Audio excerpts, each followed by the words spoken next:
All right, well, it's 7:01 Eastern time, so let me get started with the introductory notes. And some folks may be waiting for me to be done with the introductory notes because they just want to listen to you. so, so we'll get this stuff out of the way. Welcome, everybody. Thanks for joining us tonight. My name is Bill Tavener, and welcome to the Sex Ed Lecture Series. And thank you for taking some time out of your day to learn about sex ed. Welcome back to colleagues who have attended our sessions before, and if this is your first time with the series, let me give you a little history. We set this up back in March of last year as a way of sexuality educators to stay connected and keep learning with each other during the pandemic. And since then, we have hosted 44 topics. Tonight is number 45, and we've had 58 experts reaching out to about 1,500 professionals. I want to start off by thanking the folks at the Tennessee Alliance for Sexual Health, or TANASH, who are providing ASEX CEs for tonight. If you signed up for ASEX CEs, you'll receive an evaluation within about a week after the session, and then please give TANASH up to 2 weeks to process and send you your ASEX certificate. If you've not signed up for ASEX CEs, you're welcome to do so after the fact. There will be instructions in the automated email after the session. So thanks once again to TANASH for providing them. Before I turn it over to my friend and colleague, Tanya Bass, I wanted to just take a moment to acknowledge the unrest in Washington, D.C. today, and how some of our attention may understandably be diverted tonight out of concern for friends and family, loved ones who may live or work in D.C., and certainly out of concern for the well-being of our country as well. I, for one, will appreciate the 1 hour diversion from the news to spend some time learning and talking about sex ed. So now I'm pleased to introduce my colleague, Tanya Bass, who will be the moderator tonight, and Tanya has a few notes for us. Hi, Tanya. Hi, Bill, and again, welcome everyone. Please continue to use the chat to say hello, let us know where you're tuning in from. And also tonight, we're asking you to use the chat to network with one another and post commentary about our presenter and her topic tonight. When you use the chat, be sure that you press everyone, not just panelists, because the other attendees can't see it. So just double check that before you hit send. Sometimes you can even direct your comment to someone, but play nicely in the chat. Also, if you have a question, though, we are really asking that you utilize the question and answer box. So Bill and I will be monitoring that so we can fill questions to our speaker for tonight. And most of the time we hold our questions until the end, but if there's something pressing, we may stop the presenter and pose the question, but typically we hold that until the end. Now, we know technology can be challenging. So this session is actually being recorded and available on a restricted link on YouTube in case you get disconnected from Zoom. And Bill has actually placed that in the chat already. So if you do get disconnected and you can't enter back into the room, you can utilize that chat. We ask that you do not share that link. It's only for tonight's purposes in case you get disconnected. Back to you, Bill. Thank you, Tanya. So now I'm pleased to introduce our speaker for tonight. Jaali Marshall is an independent researcher, sexuality educator, and mental health professional focusing on the topics of sexual development, sexual attitudes and behaviors, and reproductive rights. She's the owner of Jaali Company, a company specializing in comprehensive pleasure-based sex education for adults. She's an HIV and AIDS activist and conducts community workshops nationwide. Chanel is speaking tonight about Sex Talk, investigating the sexual development and sexual attitudes of African American women. Welcome, Chanel. Hi, everyone. Hello, good evening. What a day. I actually am in DC, so today has been pretty wild. I've been fielding calls and texts all day. Are you okay? Where are you? Stay inside. Don't go anywhere. All of those things. But we give thanks that my friends and family that live in the area are safe. I have been inside, all the way inside, all day because of what's going on. So I just want to hold space for anybody who may have had a trying day. And I'm going to make this as interactive as possible. I do like to have a content warning that some of the topics may be a little heavy. but I try not to keep it there too long. So, yeah, feel free to ask any questions at any time. And I'm going to go ahead and share my screen. And FYI, once I share my screen, Tanya and Bill will be on the lookout for any questions or comments that you may have. And sometimes I'll flip back out and so I can actually see you all as well. So we'll get started. All right. Can everyone see Yes. my screen? Yes, perfect. Thank you. Mhm. So, yes, my topic today is sex talk, investigating the sexual development and sexual attitudes of African American women. A little about me, as Bill said in my bio, I'm a researcher, educator, speaker, activist. I do HIV education and testing in the DC area. I'm also a therapist as well. So wear many hats, but it all works. And my company, Jaali Co, has been in business for about 12 years now. And I do classes, workshops, research, curriculum development, counseling, all kinds of things. And yeah, we're learning how to pivot, just like with all of my colleagues in the sexuality field with COVID-19. And so we're just finding new ways to make sure that we get the information out to y'all. So before I get started, I have a question for you. So I'm going to go out of my presentation so I can see y'all. So my question for you is, how many of you all would say you had any kind of sex education, period? Even if it's sex education, even if it's questionable, sketchy, half truths. I don't really know where it came from, but yeah, okay, I'm seeing some yes, some kind of something, something. Okay. How many of you had sex education in school, whether it was elementary school or high school or maybe junior high, middle school, however you call it from your area? Okay. Okay, so I'm seeing some yes, middle, high school, minimal, sort of, kind of. Okay. Okay. So when I give this talk in person, I usually give it an opportunity for somebody to tell me their experience. So I can tell you what mine is, and then maybe you can help me out in the chat box.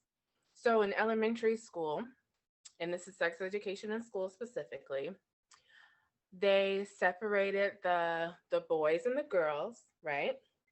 Two completely separate classes. There was a permission slip that had to go out to parents for it to be signed. Then once we had the class, they basically talked about your period. I think they showed like some fallopian tubes, that kind of stuff. Didn't really go into feelings, didn't really go into how to relate to somebody else. Does that sound familiar to anybody if you had it in elementary school? Yeah, when they separated. So, and then also when they brought the whole class back together, they did not discuss what the other class talked about, right? It was just like we had our little secret sessions, and that's that on that. And I didn't hear anything else about it the rest of the year. Yeah, I'm seeing a lot of yeses. Okay. Yeah.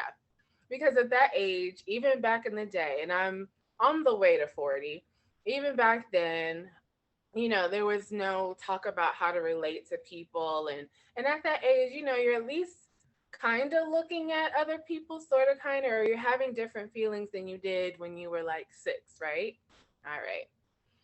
Somebody said, welcome to On the Way to. Thank you so much. I'm excited to be on the way to 40. I really am. Thank you so much. So, yeah.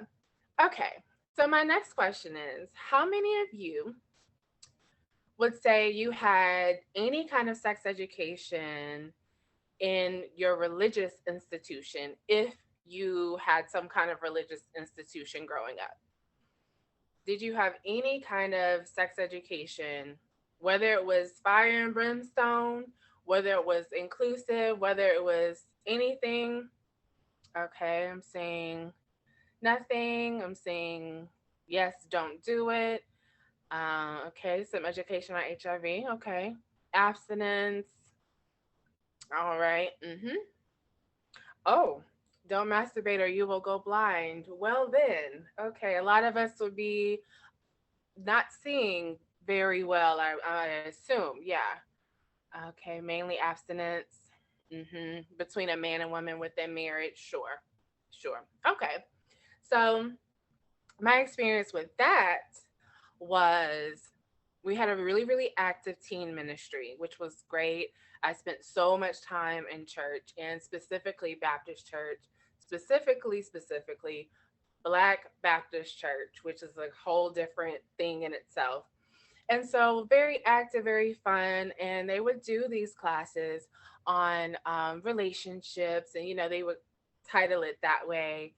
But I remember something that still sticks out when I was 16 or something. And they said if you think about having sex, it's like you already had sex with that person, if that makes sense. They said if you think about having sex with someone, it's like you already had sex. Now you're talking to teenagers who think about some of all the things, right?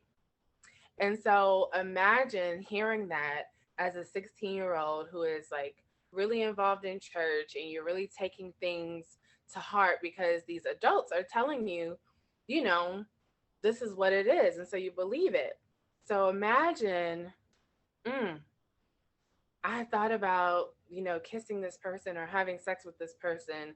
Now I've sinned and now consequence, consequence, consequence. Anything, does that sound familiar to anybody? I see a yes, yes, yeah, yeah, okay. Yep, I see that too. Okay. Okay, so my last question to you is how many of you received any kind of sex education? Remember, it can be sketchy, it can be sex education from home. Mama, daddy, auntie, uncle, older sibling, younger sibling, cousin, any kind of sex education from home. Okay, I'm seeing some yeses, some 100% yes from moms. Okay, some books. Yep, I hear that a lot. Here's a book, read it. We may or may not discuss it. Yeah. Okay, somebody actually did said it was really well done in their home. That's wonderful. Minimal. Okay, so maybe not from parents, but from cousins and aunts. Okay. Yeah, I saw a lot of that. You could not have boys in your room with the door closed. But you could have girls in the room with your door closed, but nobody was checking for that, right? Okay. Puberty. Parents said I would get pregnant first time, so stay away from boys. All right. Dad, all boys want to do is get in your pants. That sounds familiar. Yeah, yeah. So what was interesting for my home sex education was that my mom, and now this is the 90s, and my mom was giving a lot of teen pregnancy prevention classes because that was big in the 90s, especially like the early 90s, right? And so she would take me with her because my older sister were far apart in age. So she had her activities, so I had to tag along with mom. So over and over, I heard where babies come from. I heard the proper names for body parts. And then my parents also made sure that they, reinforced sex education at an age appropriate level and then kind of built onto it. But hearing all of these things, these classes for teenagers and adults, I knew the language already. And so to keep me busy, she would have me hand out pencils and stuff because I'm a little kid, busybody. Um, so I never really felt uncomfortable with the words or the concepts of and things like that. Now, my dad, on the other hand, I remember being a teenager and we were driving on 285. I'm from Atlanta. So 285, if you know that big loop around the city. And he turns the radio down. And I'm like a teenager. And so I'm looking at him and he's like, I know you already know about sex and all of that, but I just have to have the talk with you because I'm supposed to and it's the right thing to do. And he went into the whole thing and he did kind of go into that whole like, don't trust boys thing, but it was still a little bit more like you have an open door, things like that. So I felt like I grew up knowing, and it wasn't until I got older and around other people's experiences that I realized I was kind of in the minority. Had no idea. Thought everybody, knew things. And I quickly found out that that wasn't the case. So somebody said they found a book at age 6 on the shelf, curious reader. You never saw that book again, I bet. And I've heard that a lot from the people that I talked to. They stumbled upon something and never saw that thing again. So thank you all for responding. I'm going to go back to my presentation so I may disappear again. So, my abstract is African American women have been portrayed and viewed as sexual commodities throughout American history.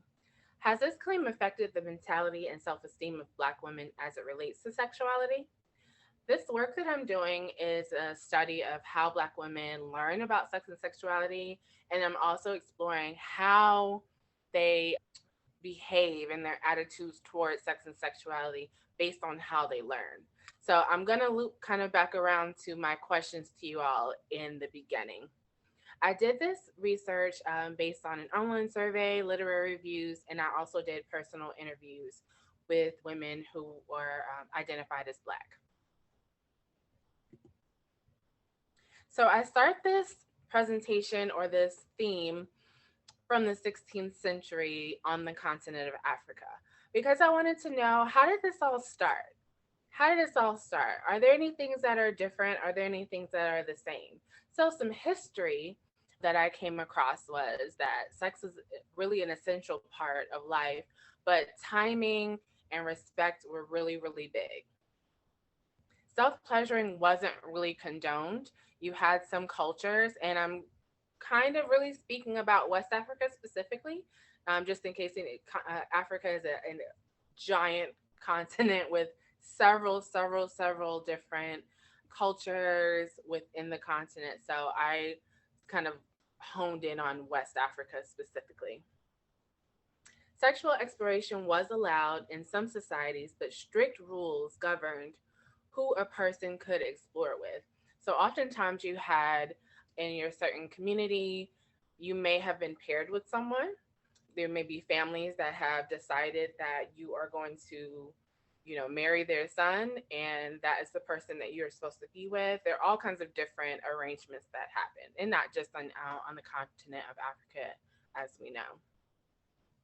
Some societies allowed sex before marriage as long as the intention to marry was present, or the person had been approved by parents, or in some cases, a ritual mate, like I discussed before. In some societies where sex was not allowed before marriage, a man was looked at as a thief if he had sex with a woman before the appointed time. Sex was an obligation for married men and women, with children being the expected result. A little interesting point here, I used to live in Cameroon, and Cameroon is a country on the west side of Africa. It is underneath Nigeria and above the Congo. So it's right in the little dip of Africa. And I lived there as a single woman with no children. And it was really, really interesting as I was nearing 30. Now I'm on the way to 40, but when I was on the way to 30, I lived there and people were like, "Oh, so you left your husband in America?" And I was like, "No, I'm not married." "Oh, but you have children?" "Nope, no children." So your husband is here." "I'm not married." And so it was just kind of like this timing thing kind of still hung on. And there were several situations where, I met women and having cisgender women, and I met them and having a baby or being attached to someone was like really, really important. And this is, of course, not only on the continent of Africa, this is everywhere, even in the United States, of course. But it was just really shocking to me, I guess, coming from the family I come from, where the women are really, really strong minded and we kind of do what we want to do, to have that kind of placed on me. So I really felt that connection from this bullet point here. Modesty and privacy were respected in African communities. Breasts were not regarded as sexual objects, but as symbols of life. Imagine that, right? In our culture, we see breasts and we automatically kind of link it to sex and sexuality. But imagine feeding babies. What a novel concept, right? But buttocks and genitals were always covered. And older tribe women taught girls responsibilities as wives and mothers. Are there any questions so far? I know that was a lot of history on one slide. We're all clear in the Q&A box, but folks are welcome to remember to use it and pop it in there, and we'll send them on to you. Alrighty, thank you. So things started to change when white missionaries from Europe judged African folks based on their own beliefs and deemed them as sinful people that could not control their urges. And so these missionaries would take this information, kind of jot down or record what they saw and took it to Western leaders, um, which confirmed the assumptions of the missionaries. So, based on their own European standards, they kind of made a judgment call, which clearly happens today, right? In all kinds of places. But this is when things really started to shift. And I really want people to take note of this book. I'll pause for a second. But this book is called Stolen Women: Reclaiming Our Sexuality, Taking Back Our Lives. And it's by Gail Elizabeth Wyatt. Please take a screenshot or a picture with your phone. This is a really important book, and I used it a lot for this research. So if you have any questions or want to delve in a little bit more, this is a great book to jump off with. So, according to this book, Stolen Women: Reclaiming Our Sexuality, Taking Back Our Lives, enslavement initiated a new sexual order that really altered the sexuality of Black women. And she breaks this down in 6 different ways. The first way is sex became a negative experience. Imagine that, and this is true for somebody, but if your first experience of sex is trauma, then that is what you kind of base your sexual life on if you are not able to reprogram or get any kind of counseling or any kind of, reinforcement that this is not okay. So when you're talking about enslaved women, sex was often a negative experience across ages. It did not have a limit on ages when, was negative. And so when you start to connect that, how are you supposed to kind of undo all of that trauma, right? And on top of that, on number 2, privacy and modesty were not respected. Imagine whatever room you're in right now. Imagine 20 more people, just 20. 20 more people in the room you're in now. You all sleep there. You all eat there. There's no lock on the door. Anybody can come in at any time. Anybody can take anything they want at any time. You're not able to have any privacy to change your clothing, anything like that. Imagine that times, right? You have these spaces where it's not even well built for people to live in the first place. And then you have slave owners who would come in at any time they felt like it and often, sexually assault enslaved women. So imagine. That ties into point number 1. The third point, group solidarity was difficult to maintain. So I don't know if you're familiar with the concept of, I typically don't say slaves. I usually say enslaved people. So If you hear me say that, that is the way I particularly present this. So you have people who were enslaved in the fields, and you had people who were enslaved in the house. And so it's hard if the enslaved people in the house, quote unquote, had better treatment, and I use that very loosely, better treatment. They may have had better conditioning. And then the people in the fields, they literally had to work from sun up to sundown with little breaks. They imagine you had a baby and your baby's strapped to your back, so that, and you still have to work, just things like that. And so when you have that separation, then you can have conflict, right? And then I always say that the people who are enslaved in the house, I put that in quotation marks because a lot of times when we're talking about Black women who are in the house, they were really, really accessible to the plantation owners, which meant sexual assault, which meant mixed race babies, which meant now you have a new generation of babies who may be treated differently, right? Because of skin color, because of who the mom is. So there were all these ways that the collective of Black folks were kind of split. And because of this, a lot of times, for point number 4, women were unprepared for their roles.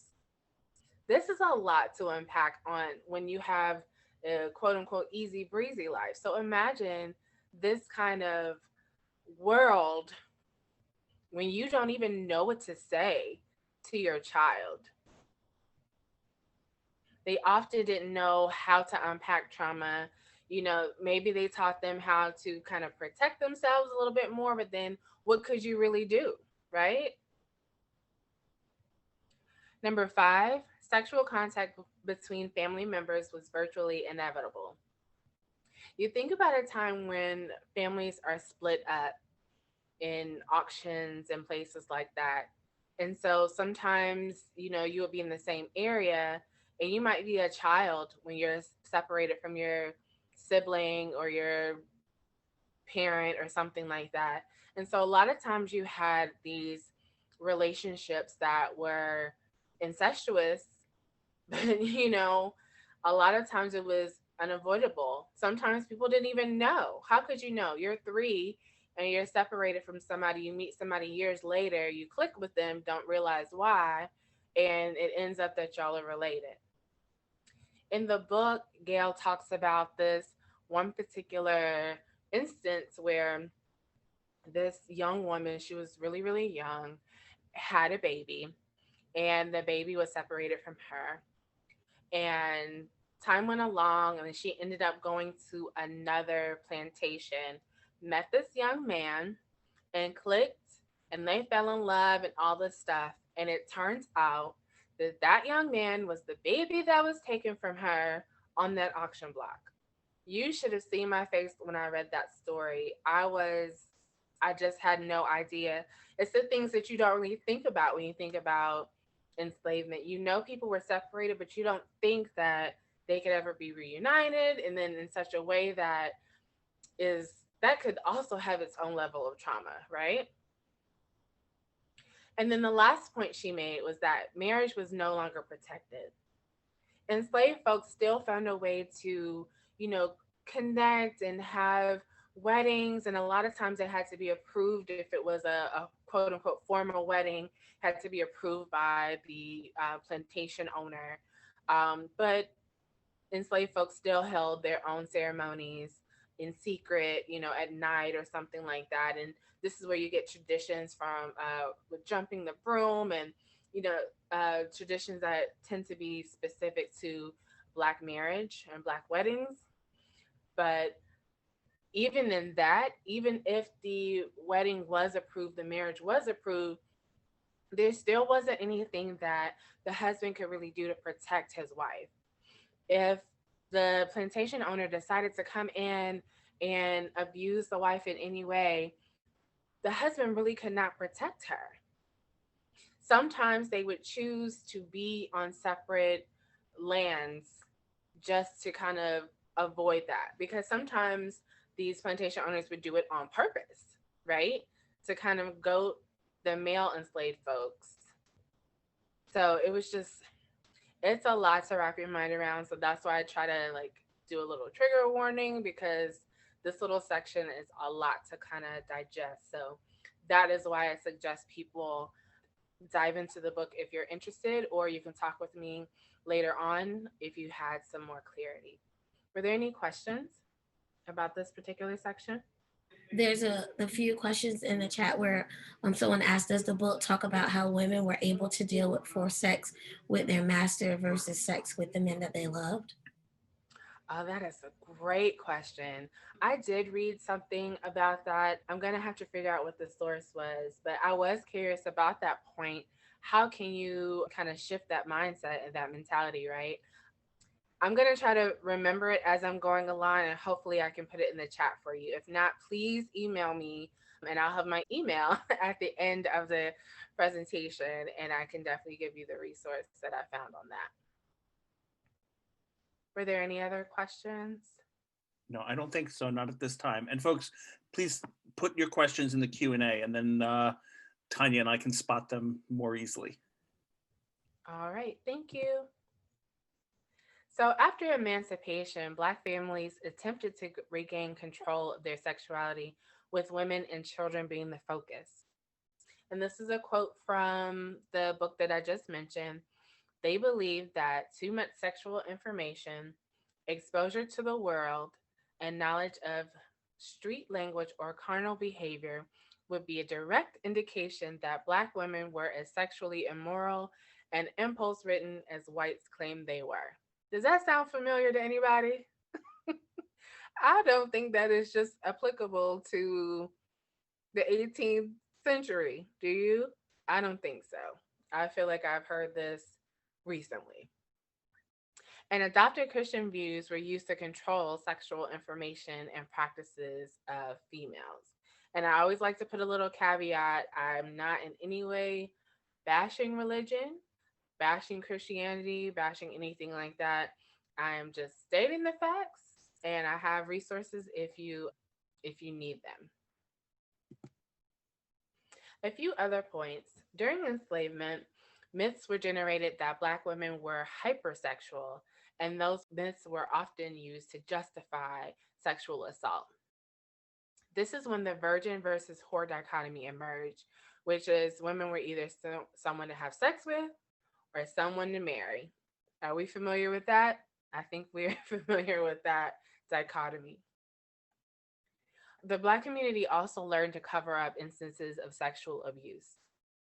And historical occurrences, along with perpetuated myths and stereotypes, may now prevent Black people from having healthy sexual relationships. And this is just called the trickle down effect. And I would also like to say that just because I speak about Black people specifically does not mean that this does not apply to other people. It may look a little different, it may be called something different, but I think a lot of these themes can be cross-cultural, right? Because when we talk about, and this is another reason why I asked you all in the beginning, did you receive any kind of sex education? Because if your mama didn't tell you and grandmama didn't tell mama, that's a trickle down effect there. So I tell people to, kind of take it easy on your parents, because a lot of times they didn't know any better because your grandparents didn't tell your parents. So that's what we're talking about, the trickle down effect. And this goes way back. So the myths do persist. Some common myths about Black female sexuality are the sapphire, the mammy, the she-devil, and the workhorse. Now we're about to get interactive in just a minute, but first, let me tell you about the different stereotypes, and then you can answer the question below: where have you seen the examples of these stereotypes? Okay, so I'll go through all of them first, and then we can go through where we've seen these. So the sapphire is from a character before my time. It's from a show called Amos and Andy that came out in the 50s. And she was like, no, she played no games. She would tell you off in a second. She didn't have it for anybody. She, kind of harsh, seemingly harsh, didn't take anything from anybody. That was kind of the sapphire trope. Okay. So we have the mammy. The mammy is usually seen as an asexual woman with like just no sexuality at all. She's normally seen as a fat woman or a larger sized woman. She's usually seen as darker skinned. And she's usually seen as someone who is super helpful to whatever family she's working for. And so we saw this trope accepted so much that Hattie McDaniel won this for what movie? Pop trivia. What movie did Hattie McDaniel win an Oscar for? We have a winner, Renee, Gone with the Wind. Yes, ding, ding, ding. You win a car. You win a car. Sorry, I don't have any cars to give out. Sorry. But yes, Gone with the Wind, right? We've seen that trope. We've seen it. Oh, I'm not going to spoil it. I'll let you all do that. Okay. So that's the mammy. The she-devil is usually someone who manipulates men. She does not care about taking your man. She does not care about what carnage she leaves behind, a trail of men, man-eater, if you will. She is usually sexually expressive, and maybe she's seen as somebody more to have sex with and maybe not take it seriously. So that would be the she-devil. And then you have the workhorse. The workhorse kind of is the trope that proved that Black people aren't lazy, right?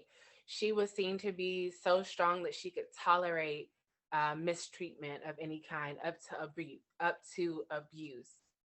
Usually, she is very serious, works really hard, that whole thing.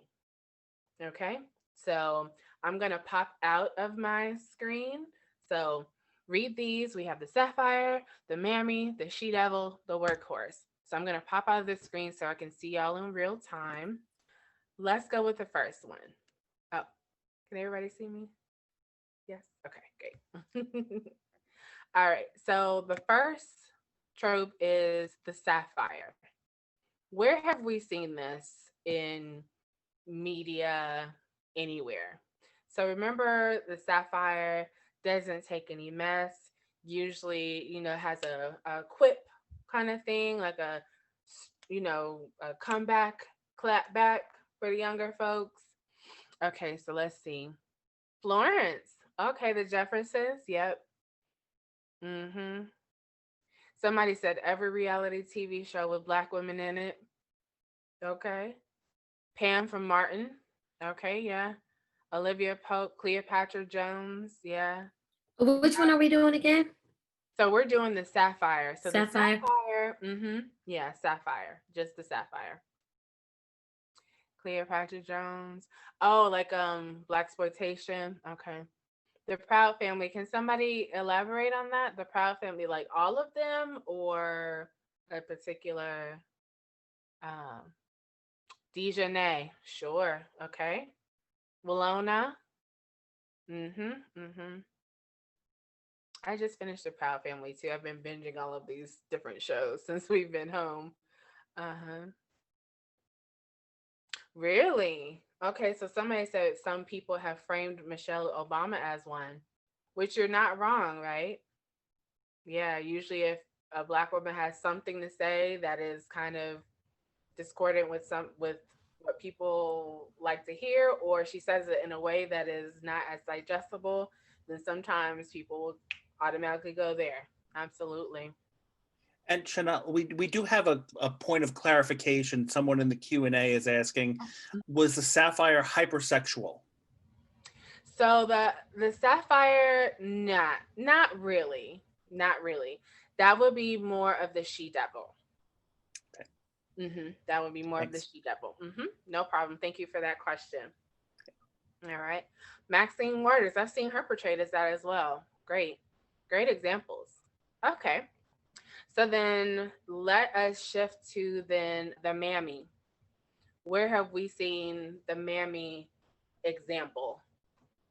Think media, think, and I'm going to throw out a hint, think your food packaging, hint, hint, think, mm-hmm, Nell Carter from Give Me a Break. Oh, that's a throwback there. Aunt Jemima, yes, yes. Now I know they're supposed to be shifting some of that packaging around. I'm not sure I've seen it yet, but they are supposedly shifting that around. Okay. The help, yes, absolutely. Every time, every time I do this presentation, I wait for somebody to say the help, and then I wait for a very specific answer from the help because I feel like this particular actress, until one movie recently, has a, I don't want to say she's typecast, but I feel like she's placed more into this kind of, thank you, yes, Octavia Spencer. I think she's a brilliant, beautiful actress. And I also think that oftentimes she plays these help roles. I've not seen her really in any kind of, you know, love interest type thing, things like that. So, yeah. Oh, Florida Evans. Good times. Yeah. There's lots of different tropes in that show for sure. Yeah. And you know what? Somebody, the last time I presented this, somebody said Oprah. What do you think about that? Somebody said Oprah. She's one of the most known people literally in the world. And I thought that was an interesting kind of call out there. Yeah. Yeah. I said wow too. Yeah. Yeah, sure. Totally in the color purple. Yeah. Yeah. Medea, I guess I feel like Medea could kind of cross a couple of categories, and not all of these tropes fit into one thing neatly, right? We just think about kind of what stands out. Yeah. So then what about our next one, the she devil? The she devil. So remember, the she devil may be seen as sexually permissive, suggestive, maybe manipulate. Robin Givens. Oh, y'all are giving me all the throwbacks today. Yes, yes. Boomerang. Absolutely. I feel like she was given that in her characters and in her personal life. I think that that was placed on her as well. Nicki Minaj, I've definitely heard that. I've heard Lizzo recently. Vivica Fox, yeah, I feel like she can kind of fit into a couple of different ones. Rihanna, Pam Grier, yeah. Gabrielle Union in movies, yeah, I've heard her in different categories, so I'm always interested to see where she shows up whenever I present this. Eartha Kitt, okay, also a throwback, yeah, absolutely. Y'all having some great, these are great ones. These are ones that I haven't come up before. I love it. Annalise Keating, which I love that show, by the way. How to Get Away with Murder. I loved that show. All right, great. And so the last one is the workhorse.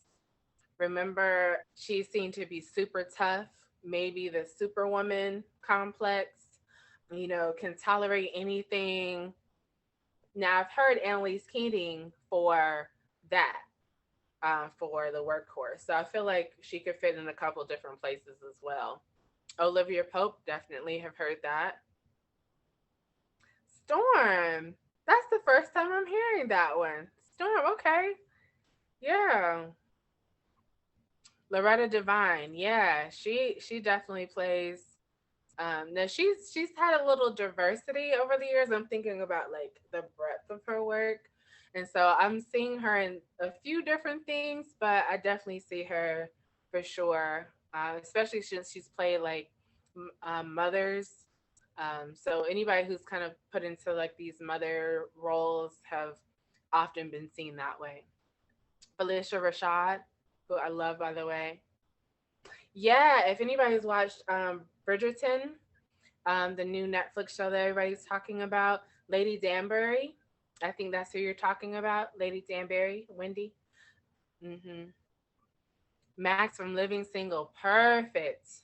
That's a great example. Yeah, she can definitely fit into that. Yeah, great. Yeah, I'm surprised nobody said. I'm surprised nobody said Tyler Perry for all of them. Usually I get a little chuckle because somebody did say Medea. Somebody did say Medea.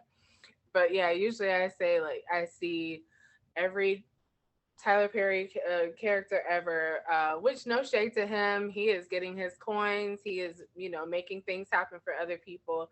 And I've also had him come up a lot. Absolutely. Oh, the Williams sisters. Yeah, I've seen them portrayed as, workhorses, things like that. Very good. Yeah. Yeah. And so, like, you see these like ensemble cast. Somebody mentioned Living Single. There's somebody that fits kind of everywhere, right? And same with all of these other shows. Sometimes people say Girlfriends or any of these like ensemble shows.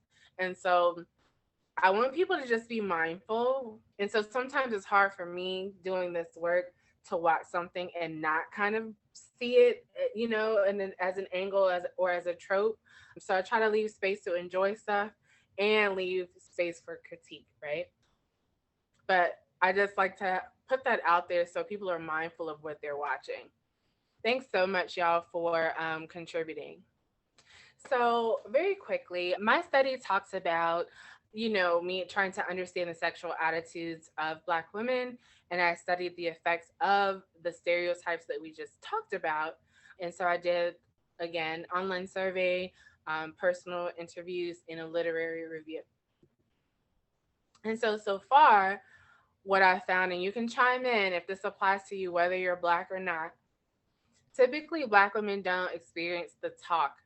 Many heard don't get pregnant, don't have sex before marriage, without going into any further detail about how not to bring any babies home, or what does that mean? What is it? Did we even define sex at all? The fear tactic is still used to stifle sexual curiosity. So I saw some people in the chat talk about, you know, I didn't see this thing anymore, or they said if you had sex one time, then you'll get pregnant. So stay away from boys, things like that, instead of talking about how to navigate your feelings. Many parents were reactive rather than proactive. I heard this point the most. Something had to happen in order for the adults in their lives to say something or do something. And still sometimes it wasn't quote unquote enough, right? Women often had to often discover sex and sexuality through alternative means, i.e., your friends may mention something to you. A lot of people stumbled upon porn. Like I said, I'm of the age where I'm like 80s baby, 90s kid. And so I remember in high school, there was this like Channel 99, right? And do not laugh at me, y'all. Channel 99 was the Spice Channel. And the Spice Channel was scrambled. It was one of those like you had to pay for it, like I guess a pay-per-view channel. And so it was scrambled. And so somebody told me about it in high school. And I was like, okay. And so I went home and I remember going to Channel 99 and it was scrambled. And like every once in a while, you'll see like a random boob or a random butt cheek or something like that. So it was like a porn channel, but you had to pay for it. So imagine getting your like education from a scrambled porn channel that you weren't going to be able to access, but getting some kind of like stimulation or arousal from that. So that was really funny to me thinking back on it. Also, I'm of the age group where like if you stayed up late enough and you had HBO, you were gonna find something on there, whether it was real sex Or does anybody remember that show? Or some kind of, late movie that just had more going on in it because it was put on so late, right? And a lot of people had to discover sex kind of through trial and error, which was misguided. So a lot of sex is trial and error, right? But it's ideal to have some kind of foundation. And a lot of the people I interviewed did not. Religion played a large part in sexual beliefs and attitudes. And many women are skeptical of relationships and are either choosing celibacy or making sexual arrangements. I call them situationships, where you just, you have an agreement with somebody, but you're not really attached. You can, change your mind at any time. It's kind of like, no guarantees here. So, does that sound familiar to anybody? Does that sound like indicative of your life in any way? So, my next question to you, and my last one, looking back, what do you wish you were taught about sex and sexuality that would have helped you as an adult? And another way for me to say that is what was missing from your sex education? So, I'm going to pop out again so I can see you. Oh, I'm seeing some people, HBO. Yes, RIP Eric Jerome Dickey. He definitely introduced me to like sexual themes in literature when I was a teenager. Yeah, like a teenager. hmm I'm just reading through this.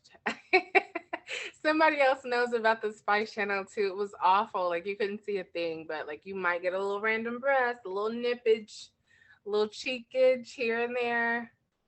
Yeah. All right. So the importance of equal pleasure. Absolutely. Yeah. And mind you, the people that I spoke with, they identified as every kind of sexualities, pansexual, bisexual, heterosexual, I mean, everything. And then everybody did identify as a woman. Everyone was cisgender. I am working on the trans experience. I did not think I could do it justice in this particular presentation. So I just want to put that little caveat out there. Joyful displays of Black women having sex. Yes, reducing STI stigma. Yeah, masturbation is like a big thing. And you would think it would be like the safest thing, right? Because no one else is really involved. It's just you. You can be private. But yeah, boundaries, absolutely. Pleasure and consent. Normalize talking about sex. That porn is not real life. Yes, yes. I have to say that even now. Yeah, absolutely. Pleasure comes up a lot. Yeah. Anatomy. Yeah, anatomy for everyone, right? Yeah. That's really, respect. Absolutely. Yeah. Queer sex ed. I was waiting for somebody to say it. Thank you. Yes. The fact that folks are queer. Like that completely when I had these interviews with these women, a lot of them knew they were queer, whether they were bi or however they identified, they knew they had attraction to more than one type of person, but did not know how to either express that or have the language around that. So they ended up feeling shameful about it. So not really, kind of growing into who they actually wanted to be. So yeah, absolutely. Yeah, body safe sex toys. That's a great one. Yeah. How to have a safe sex conversation. Yeah. Rejection, absolutely. Toys are okay and lube is your friend. Absolutely. Sexuality across the lifespan, yes. Not desexualizing, yes. The elderly, absolutely. Disabled sex, if you have a neurological difference in sex. I mean, there's just so many things that aren't covered, right? So, how to talk to your partner about your needs. So look at the topics that you all brought up. Sex work is work. Look at that. Look how much spans what we do. And I'm just doing this little sliver. So this is why this work is so, so, so, so important, right? We need to know that sex is not, it doesn't stop at a certain age. Even if you're an adult, you still don't know everything there is to know. which I have, and this is why I focus on adults because, a lot of times they're like, well, I'm grown. I already know what to do. I already da da da da. That's great. And, comma, there's also room to learn more, right? Absolutely. Y'all are so great. I love an interactive audience. I just really love that. Thank you. And so I think I'm at the end here. So just some goals I had for this and continuing on, just so empower women, so that way they can empower the people behind us, right? If you know better, you do better, and then you can teach somebody else to do better. Making a conscious effort to recognize and combat negative stereotypes, to be more community minded. I'm in the United States, and I know like our culture is very different, but I'm really, really, really big on community. And if I don't have the answer, I know somebody who does, that kind of thing. Including men in the conversation. People want me to work on a set of this research for men, for Black men, and that's a whole other a whole other conversation, right? We have to talk about masculinity. We have to talk about sexual abuse. We have to talk about all these things and how to kind of navigate all those topics. And then having the relevant and correct information on health and sexual issues so people can make informed decisions. And to be able to communicate, somebody just said, communicate your needs, right? So this is my contact information here. You can find me just about everywhere. Like I said, if you wanted to email me, I'm pretty responsive at jaali.company@gmail.com. You can find me on my website. I'm on Facebook, Twitter, and Instagram only. I do not know how to work Snapchat or TikTok or anything new past Instagram. So I cannot help if it is anything past Instagram. But I appreciate your time. I'm going to stop sharing so that way I can see y'all again. Thank you for being so engaging. I know that times are wild right now and we are distanced, but thank you for talking back to me because as a presenter, we thrive off of your energy, and you have given me so much energy through this short time we had together. So I hope you learned something. And if you have any questions, please reach out. And so I'll be quiet now just in case there are some questions. Thank you so much. We are a little bit over time. So if folks need to go, we certainly understand. And there will be a recording of the session that will be sent out to all participants by this weekend. And we do have a couple of questions. Sure. And I think I can group a number of them together because a number of people are asking to differentiate between the different tropes that you identified. So my question, maybe to wrap it all together, would be, is there a reference sheet or a singular source? Is it the one that you mentioned earlier that would be the go-to source for differentiating between the tropes? Yeah, so for that, I would suggest that book, Reclaiming, goodness gracious, the one that I mentioned earlier also has these tropes in them. I would also check with Killing the Black Body is a great one. If you wanted some more clarity around the tropes, you can get that book, Stolen Women, Reclaiming Ourselves. That was a good one. So that was a big part of my reference. So if you wanted to get like even deeper, then that would be a great book. Yeah. Okay, and there's one other question that I want to highlight, and that is from Mary. She's asking, is there a connection to childhood sexual abuse and the women who fall into the several places or roles? Yes and no. What I have found in what I have researched is that it could be a factor of abuse or trauma and not knowing what to do with that and not having anyone say, no, your body is safe. No, you are okay. You're, that kind of thing. And thinking that, well, since that's all what people want anyway, then I'll just go with it. So I've heard that storyline. I've also heard the storyline of I was repressed so much. I was unable to learn anything about this, my body or sex or sexuality. And so when I got a little taste of freedom, I went for it without, having those, without navigating or figuring out, oh, how to have language around relationships or how to navigate your own needs and things like that. So I've heard different ways of how we got to these places, but there can't, yeah. To answer your question, there is a connection there, but it's not the only connection, if that makes sense. Thank you, Tanya, for putting the full title there. All right. Tanya, anything else? I was looking, I think most of them were already discussed there, specifically about the tropes. Okay. I think that was it. Oh, wait, did you ask about the shame? I did not. Do you want to take that one? Yeah, so we have a question that's saying that a person is curious, like how shame came through in all of this, which I think is a very interesting point of like, how sex shaming or shame as a whole, I guess, around our sexuality has played out with this. Oh gosh. So I'm going to make this as short as possible because I'm already over time. So I'm like trying to do this right here. So shame came in several ways.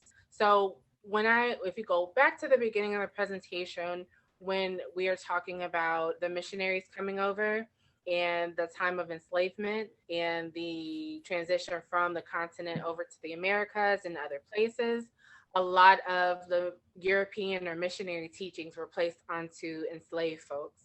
So then around that was the messaging around bodies, shame around bodies, that, morals, heavy on morals, heavy on how you behave, heavy on, how to be a lady, things like that. So you have to consider all of that trickling down and pieces of that being carried through the generations. On top of that, if you have any religious teachings, a lot of religions kind of suppress sexuality in a lot of ways, or are structured so that you're not really able to openly express.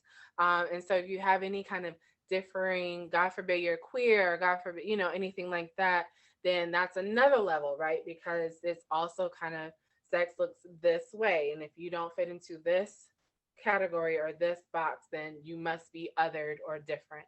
So that's as short as I can make it without like spinning off into hour 2 of the presentation. So I hope that made a little bit of sense. Sorry. Well, thank you. Thank you so much for this presentation. And I appreciate you going a little over time. And thanks for folks who stuck around for a few minutes after. So thanks again to our speaker and to Tanya for moderating and to Nash for processing the ASEC CEs. Next week's lecture is going to be Going Around in Circles, Social Boundaries, Down Syndrome, and Sexuality Education with Dr. Brooke Faught and Leslie Walker Hirsch. You can check out information about their session as well as all of the upcoming sessions at our website, because we have a website now, and it is sexedlectures.org. And before we say goodbye, I have a bunch of links that I just want to drop in the chat and annotate them a little bit. So there's a link for Chanel's website. There is a link for proposals. So if you'd like to be a speaker in the series, take a look at that. If you want to be a peer reviewer, email us and get on our peer review list. We want to lift up the sessions that are being offered at Tanash, so they have great presentations as well, and all of the upcoming lectures through March are listed at sexedlectures.org. Oh, and really important, I'm including the sliding scale sign up link, which you can also find at the main website. And if you need help with the registration fee, please don't hesitate to use that. That's why it's there. And then, of course, next week's session with Dr. Faught and Leslie. So thank you again, Chanel. Thank you, Tanya. Thank you, everybody, for spending time with us today, and be well, everybody. Thank you. Thank you. Have a good night as best we can. Take care. Bye-bye.